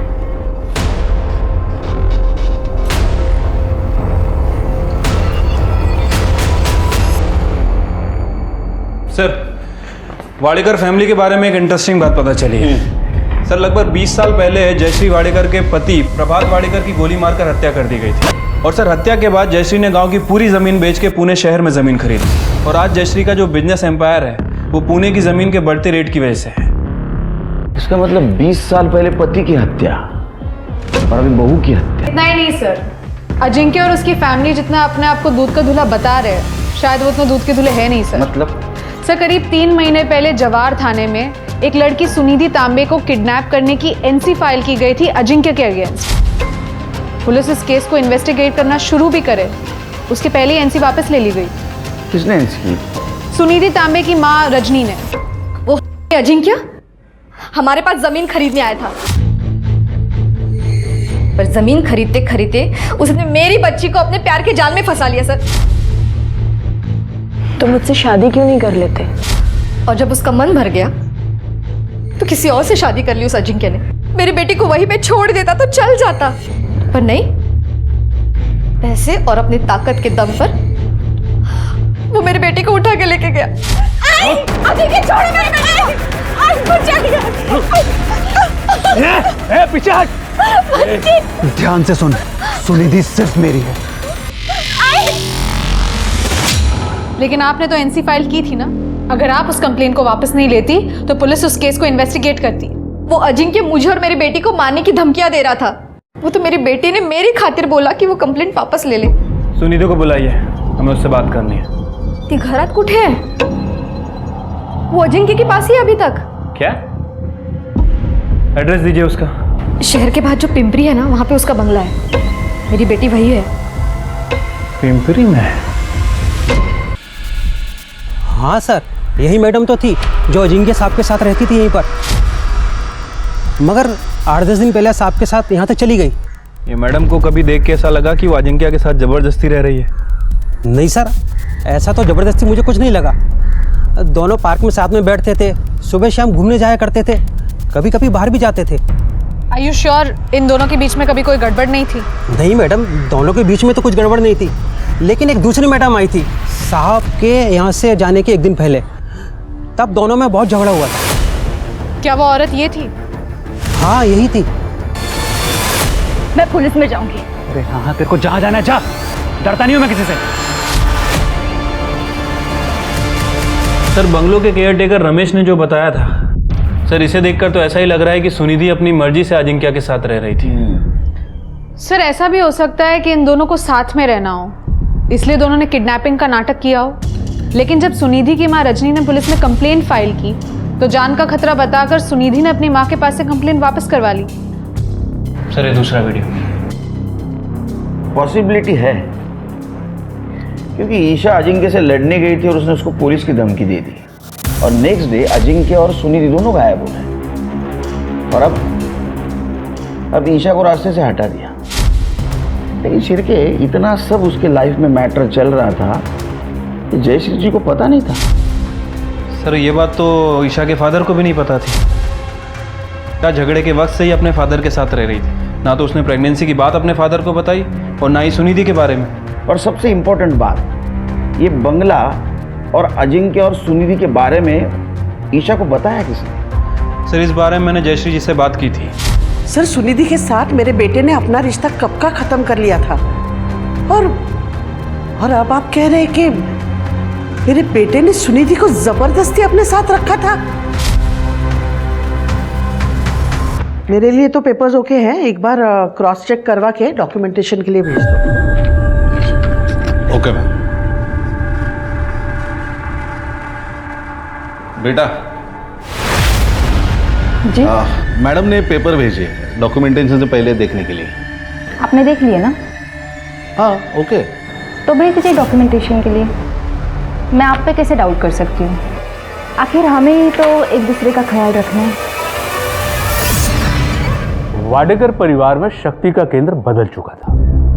हर बार अजिंक्य की वापसी का भरोसा रखने वाली जयश्री ने इस बार अजिंक्य की वापसी का इंतजार ना करके अपने स्वाभाविक उत्तराधिकारी के तौर पर स्नेहा को चुन लिया था, जबकि वो हमेशा लड़कियों के काम करने के खिलाफ रही थी। क्या उसे कुछ ऐसा पता था जो अपने उत्तराधिकारी का चुनाव करना उसकी मजबूरी बन गई थी।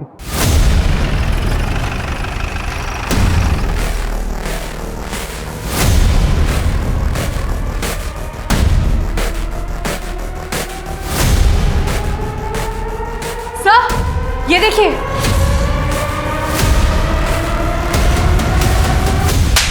क्यों मारा? ईशा को क्यों मारा? सर मैं क्यों मारूंगा ईशा को? सर मेरा तो उससे कुछ लेने देना ही नहीं है।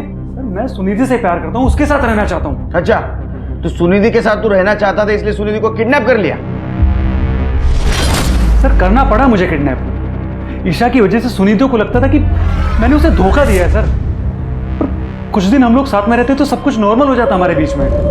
अजिंक्य बहुत सनकी था सर। अगर मैं उसके साथ कोऑपरेट नहीं करती तो वो मुझे और मेरी आई हम दोनों को जान से मार देता। मेरे पास कोई और ऑप्शन नहीं था उसकी बात मानने के सिवा। तू सुनिधि को इतना प्यार करता था तो ईशा के साथ शादी क्यों की?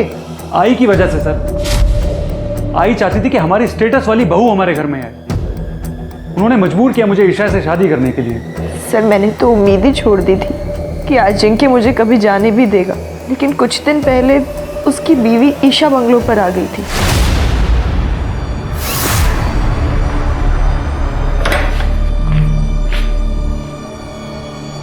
प्लीज मुझे बचा लो, प्लीज। अजिंक्य मुझे जान से मार दे, प्लीज। अजिंक्य मुझे मार डालेगा, प्लीज प्लीज जल्दी बोलो। अपने काम से काम रखा कर। मैं तेरे किसी मामले में नहीं पड़ता हूँ, तू भी मेरे मामले में मत पड़। अब ये सिर्फ तुम्हारा मामला नहीं है अजिंक्य, मेरा भी है। बीवी हूँ मैं तुम्हारी, तुम्हारे होने वाले बच्चे की माँ। दिमाग खराब है क्या तेरा? हाथ नहीं लगा मैंने तुझे आज तक, हाँ? और तू ये किसी और का बच्चा मेरे सर पे डाल रही है। मैं पुलिस में जाऊंगी और इस लड़की के बारे में सब कुछ बता दूंगी। अरे हाँ, तेरे को जहाँ जाना है जा, समझी? डरता नहीं हूँ मैं किसी से। तो क्या ईशा का बच्चा तेरा नहीं था? सर हमारे बीच में कभी कुछ हुआ ही नहीं है। तो झूठ मत बोला, डीएनए सब सच बोलेगा। सर आपको जो टेस्ट करवाना है करवा लीजिए, जब मैंने कुछ किया ही नहीं तो डरना किस बात का है?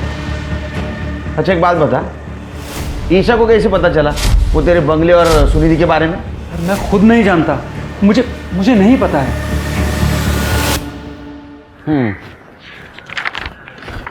सर अजिंक्य के फ़ोन लोकेशन के हिसाब से पिछले 2-3 महीने में उसकी फ़ोन की लोकेशन वाडेकर हाउस में बहुत कम रही है सर। ये देखिए, कभी एक दिन, कभी आधा दिन। सर कहीं वो सच तो नहीं कह रहा है? मतलब वाकई में ईशा का किसी के साथ कोई अफेयर चल रहा था और इसीलिए शायद उसने अपनी प्रेगनेंसी की बात छुपाई। नहीं लेकिन सिरके, अजिंक्य जैसा आदमी जिसने सुनिधि को किडनैप किया और बलजबरी अपने साथ रखा, उसका डीएनए टेस्ट करने के बाद ही पता चलेगा वो झूठ बोल रहा है सच बोल रहा है।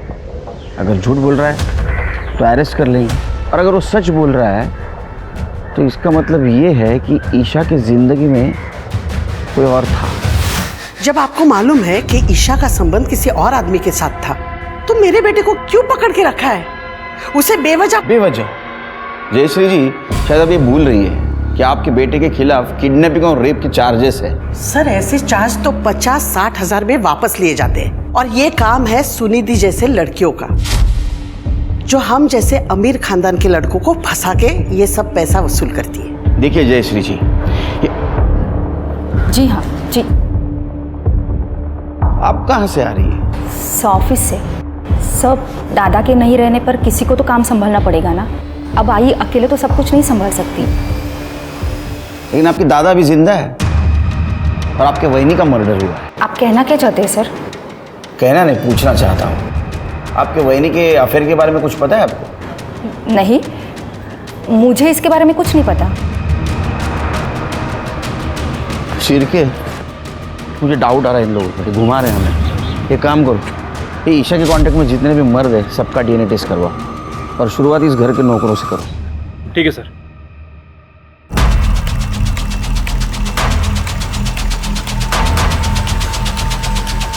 डर क्यों रहा है?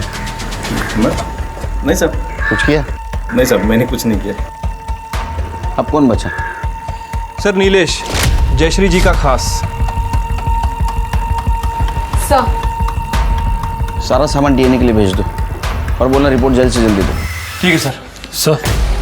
सर डीएनए की ज़रूरत नहीं है। ईशा वाहिनी के होने वाले बच्चे का बाप मैं ही हूँ सर।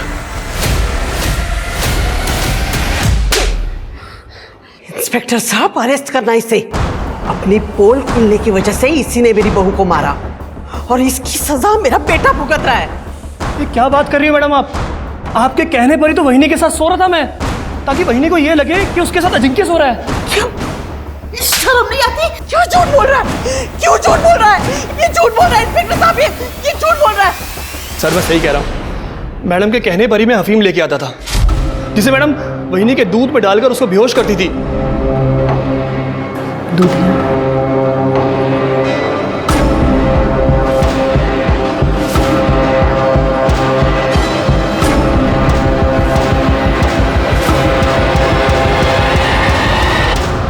सर ये झूठ बोल रहा है, ये झूठ बोल रहा है। अरे घेऊन चला, क्या सच क्या झूठ हम पता करेंगे। सर, नीलेश अभी भी अपनी बात पे अड़ा हुआ है। उसका कहना है कि उसने जो कुछ भी किया जयश्री के कहने पे किया है।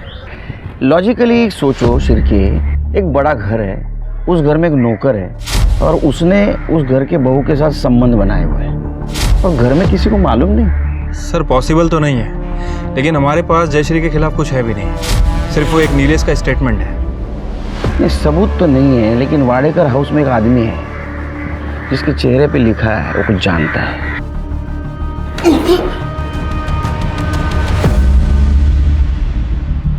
देखो, कुत्ता कितना भी वफादार क्यों न हो, वो पागल हो जाता है ना तो मालिक उसको गोली मार देता है। मेरा इन सब से कुछ लेना देना नहीं है साहब।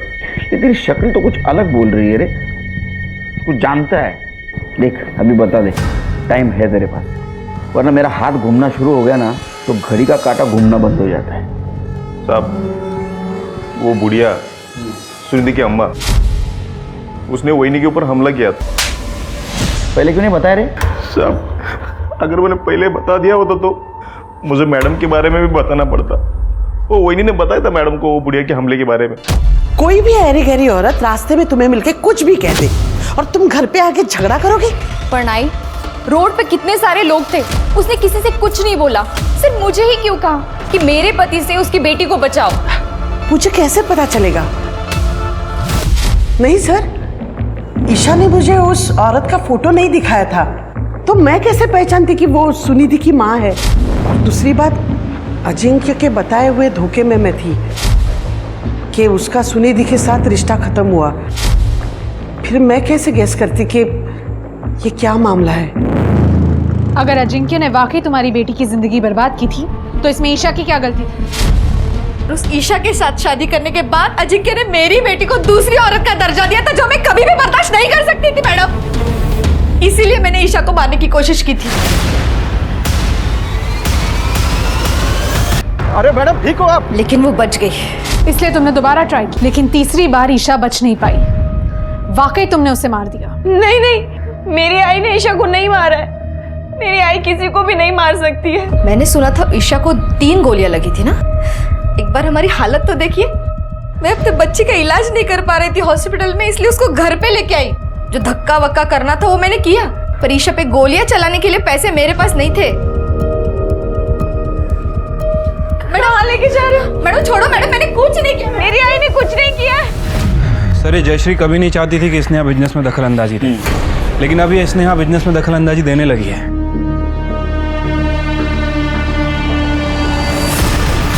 और एक और बात सर, स्नेहा का एक बॉयफ्रेंड है राजन, और राजन का मामा है प्रकाश।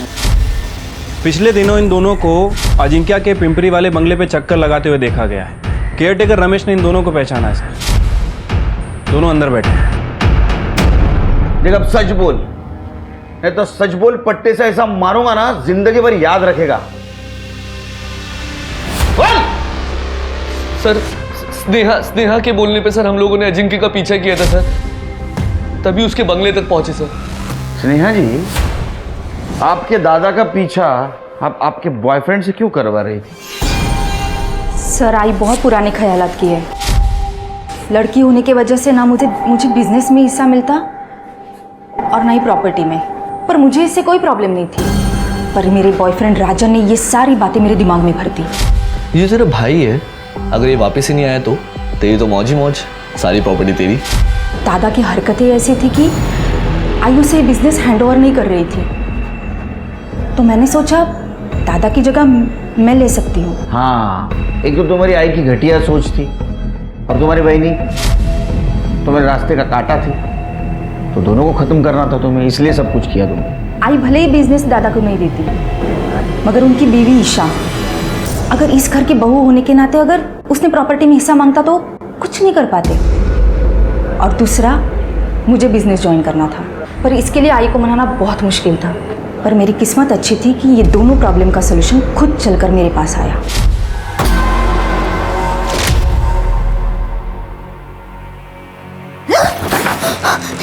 ये क्या कर रहे हैं आप? डर क्यों रही है? हाँ? नहीं, मुझे पता है तेरा पति अजिंक्य तुझे खुश नहीं रख पाता। हिम्मत कैसी हुई आपकी ये सब सोचने की? मैं भी आई को सब बोल दूंगी, सब बता दूंगी। वैसे भी तो किसी से भी ये बात कहेगी ना, तेरी बात कोई नहीं मानेगा। लेकिन अगर मैं आई को बताऊंगी ना तो वो जरूर मानेगी।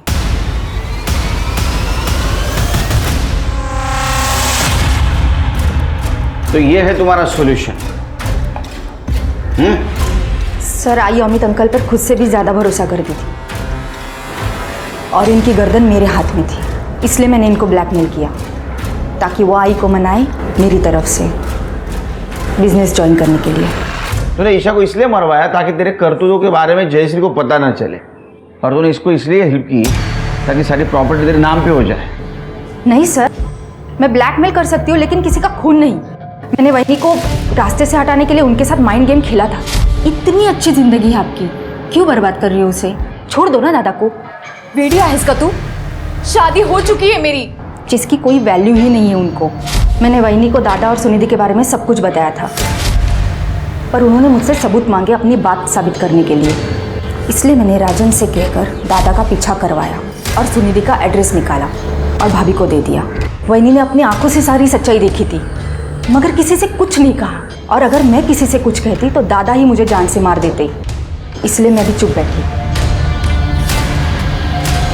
स्नेहा भी यही बात रिपीट कर रही थी और मुझे भी ये बात परेशान कर रही थी। अगर उस दिन ईशा ने अजिंक्य और सुनिधि का झगड़ा देखा तो उसने किसी को बताया क्यों नहीं? झगड़ा कितनी तारीख को हुआ था? सर 5 तारीख को।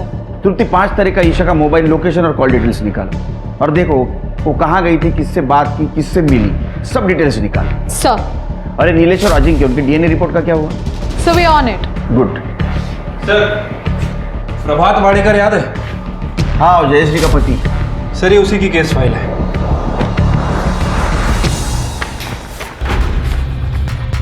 और सर ये।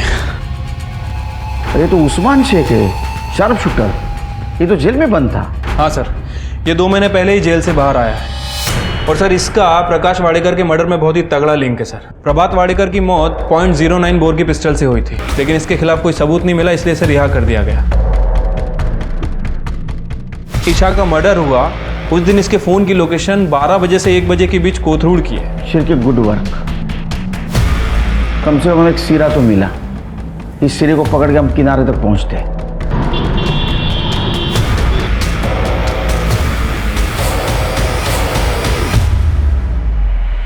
जयश्री जी, आपने झूठ बोला हमसे। नंबर 1, नीलेश आपके लिए काम नहीं करता, और नंबर 2, ईशा के प्रेगनेंसी के बारे में आपको पता नहीं था। फिर तो बकवास कर रहे हैं आप। आपने झूठ बोला, इसका सबूत है हमारे पास। किरण, बता इनको क्या देखा था उस दिन। डरो मत। मैंने तुम्हें अपने बहू के साथ सिर्फ सोने के लिए कहा था ताकि वो अजिंक्य के धोखे में रहे। तुमने उससे प्रेग्नेंट कर दिया, इडियट। गलती होगी मैडम।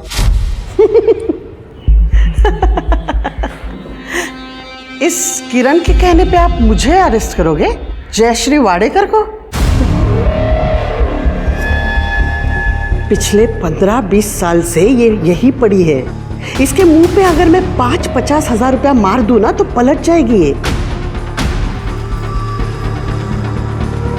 फिर क्या करोगे आप? फिर हम आपके पति प्रभात वाडेकर का केस ओपन करेंगे, जिसको 20 साल पहले आपने सुपारी देकर मरवाया था उस्मान शेख के हाथों से, और अब ईशा को मरवाया है उसी के हाथों से। इतना काफी है ना? क्लाइमैक्स पुलिस स्टेशन में। ये रहा उस्मान, पहचाना ना इसको? और ये रही उस्मान की गन जिससे तूने ईशा और प्रभात वाडेकर को मरवाया था। और ये रही कैश जो तूने उस्मान को सुपारी के तौर पे दी थी। इसका कन्फेशन और स्टेटमेंट भी हमारे पास। अरे मेन प्रूफ तो बताना भूल ही गया। आप दोनों का मोबाइल जिसमें उस्मान ने फोटो भेजी थी ईशा की मर्डर के बाद कंफर्मेशन के तौर पे, तुम दोनों तो डिलीट कर दी थी, लेकिन हमारी फॉरेंसिक टीम बहुत होशियार है, उन्होंने रिकवर कर ली। अब बताओ, चुप रहने से कोई फायदा नहीं, सच क्या है बताओ। नीलेश के जरिए ईशा को बेवकूफ बनाने का मेरा प्लान एकदम परफेक्ट था, लेकिन उस गधे ने ईशा को प्रेग्नेंट कर दिया। और जब मेरे बेटे अजिंक्य ने ईशा को सच्चाई बताई तो ईशा सीधा मेरे पास आई। बेटा अजिंक्य अभी गुस्से में है, इसलिए ऐसे बोल दिया होगा। मैं बात करती हूँ उससे, सब ठीक हो जाएगा। बात कीजिए आप अपने बेटे से। अगर अजिंक्य ने इस बच्चे को नहीं अपनाया तो आई, मैं पुलिस में जाऊंगी। अगर ईशा पुलिस के पास चली जाती तो मेरा बेटा अजिंक्य किडनैपिंग के केस में फंस जाता। और अगर मैं अजिंक्य को मना भी लेती ईशा के साथ रहने के लिए, तो भी जयश्री वाडेकर का वारिस एक नौकर का बच्चा कैसे हो सकता था? तुम्हारे पास तो इतना पैसा है, दूसरा कोई रास्ता ढूंढती, मरवाने की क्या जरूरत थी? अगर मैं ईशा को बच्चा गिरवाने कहती तो उसे डाउट हो जाता और मेरे बिछाए हुए जाल में मैं खुद फंस जाती। वैसे भी मेरा बेटा अजिंक्य सुनिधि के साथ खुश रहता था, तो ईशा का और उसके बच्चे का मेरे घर में क्या काम था? इसलिए मैंने उस्मान को याद किया।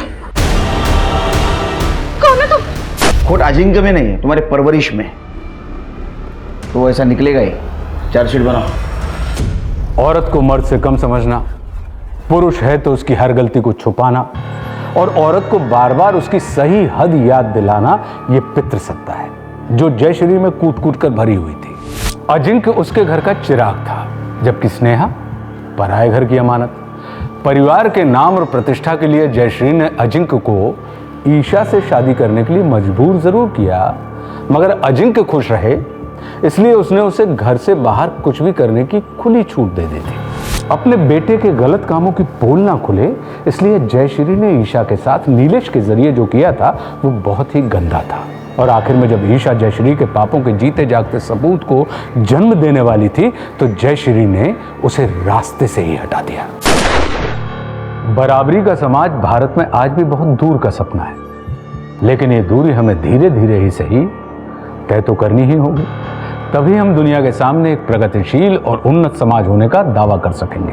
अब मैं आशुतोष राणा आपसे विदा लेता हूं। हम फिर मिलेंगे एक ऐसी ही कहानी के साथ जो आपको रखेगी सतर्क और जिंदगी को सुरक्षित।